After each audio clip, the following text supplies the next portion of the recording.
Hindi natuwa si Coach Anzay anyari sa game plan ng Koshigaya. Pinagplanuhan ng matindi si Kai ng Albark. Yan ang pag-uusapan natin for today's video.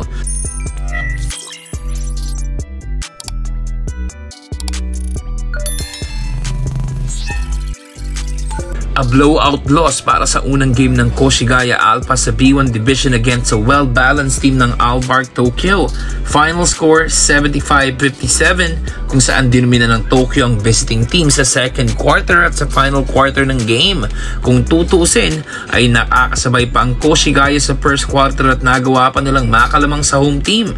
Pagdating ng second period ay doon na tuluyang lumayo ang Albark, outscoring Koshigaya with 8 points. Sa post-game interview ni Coach Anzay after the game ay pinunto niya lahat kung saan sa tingin niyang nagkamali sila sa game kanina at napabayaang makalayo sa kanila ang laro. Ayon kay Coach ay lack of execution from their team, both offense and defense. Kailangan daw nilang ma-maintain ang energy at intensity ng game from start to the final seconds. Sinabi rin ni Coach na ganitong mga pagkakataon ang tingin niyang mas magpapatibay sa kanilang kupunan as they move along into the season.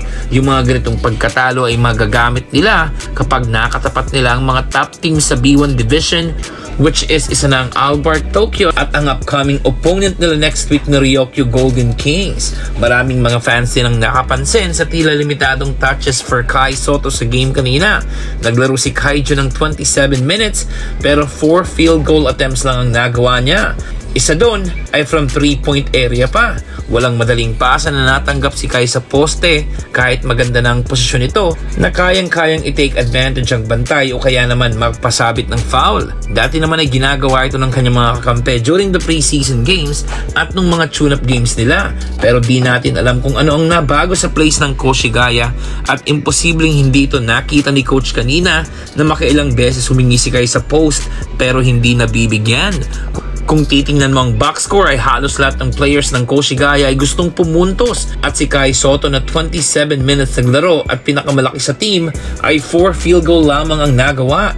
Ginagawa lang siyang taga-screen ng kanyang mga kakampi.